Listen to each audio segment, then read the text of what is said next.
ऋषि विशर्वा एवं ऋषि अगस्त्य दोनों भाई थे और इनके पिता ऋषि पुलस्त्य और माता हविर्भू थी।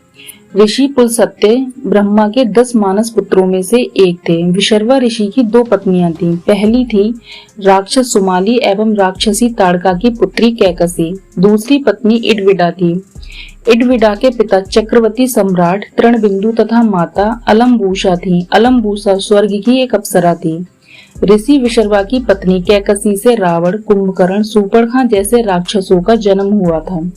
वहीं इडविडा से कुबेर जैसे सुपुत्र ने जन्म लिया था। ऋषि विशर्वा के एक पत्नी और थी जिसका नाम माया था। माया से खर, दूषण और त्रिशिरा पैदा हुए थे। रावण की बहन सूर्पणखा का स्वभाव अपनी मां पर गया था।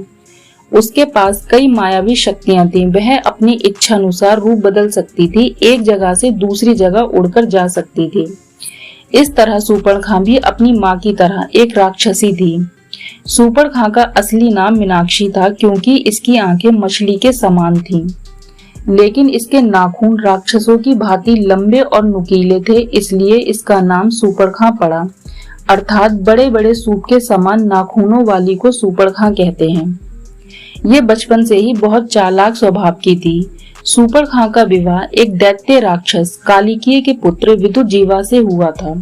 विदुरजीवा बहुत शक्तिशाली था। वह समस्त संसार का स्वामी बनना चाहता था। उधर रावण भी तीनों लोकों का अधिपति बनना चाहता था। इसी बात को लेकर रावण और विदुरजीवा में युद्ध हुआ, जिसमें रावण ने विदुरजीवा का वध कर दिया। उधर जब सूर्पणखा ने यह समाचार सुना कि उसके भाई रावण ने उसके पति की हत्या कर दी है, तो वह बहुत क्रोधित हुई। पर वह कर भी क्या सकती थी? वह तो रावण के सामने एक साधारण स्त्री के समान ही थी। पर उसी क्षण सूर्पणखा ने प्रतिज्ञा की कि वह अपने पति की हत्या का बदला अवश्य लेगी और रावण के संपूर्ण वंश का विनाश कर देगी। उधर रावण ने अपनी बहन सूर्पणखा को समझा बुझाकर अपने भाइयों खर और दूषण के पास रहने के लिए दंडकारण्य वन भेज दिया। दंडकारण्य वन वही वन था जहां राम अपनी पत्नी सीता और भाई लक्ष्मण के साथ अपने वनवास के अंतिम दिन गुजार रहे थे। एक दिन सूर्पणखा दंडकारण्य वन में घूम रही थी कि उसकी नजर भगवान राम पर पड़ी। वह उन पर मोहित हो गई और तुरंत एक परम सुंदरी का रूप धारण कर राम के पास पहुंची। उसने राम के सामने विवाह का प्रस्ताव रखा, पर राम ने सूर्पणखा से कहा कि उनका विवाह हो चुका है और सीता उनकी पत्नी है, अब वे दूसरा विवाह नहीं कर सकते। सूर्पणखा पास खड़े लक्ष्मण के पास गई और उनके सामने भी विवाह का प्रस्ताव रखा, पर लक्ष्मण ने भी प्रस्ताव ठुकरा दिया। इससे सूर्पणखा क्रोधित हो गई और उसने इसे अपना अपमान समझा। उसे लगा कि सीता के कारण ही राम ने उसका विवाह प्रस्ताव ठुकराया है, इसलिए वह सीता को मारने उन पर झपटी। पर तभी बीच में लक्ष्मण आ गए और उन्होंने सूर्पणखा की नाक काट दी।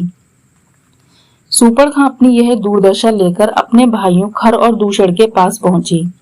जब खर और दूषण ने सूर्पणखा को इस हाल में देखा तो उनके क्रोध की कोई सीमा ना रही। उन्होंने अपनी सेना सहित राम और लक्ष्मण पर आक्रमण कर दिया, पर वे पराजित हुए और मारे गए। अब सूर्पणखा अपने भाई रावण के पास पहुंची। वहां उसने रावण को खूब भड़काया और साथ ही उसने माता सीता की सुंदरता का ऐसा बखान किया कि राक्षस रावण के हृदय में उन्हें पाने की लालसा जाग उठी।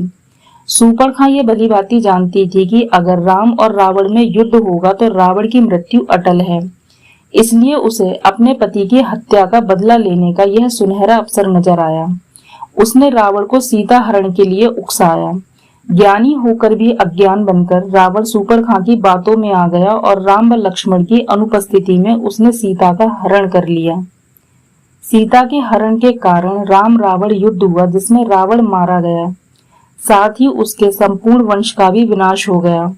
इस प्रकार सूर्पणखा ने अपना बदला रावण से ले लिया। रावण की मृत्यु के बाद सूर्पणखा वन में तपस्या करने चली गई और वहीं उसकी मृत्यु हुई।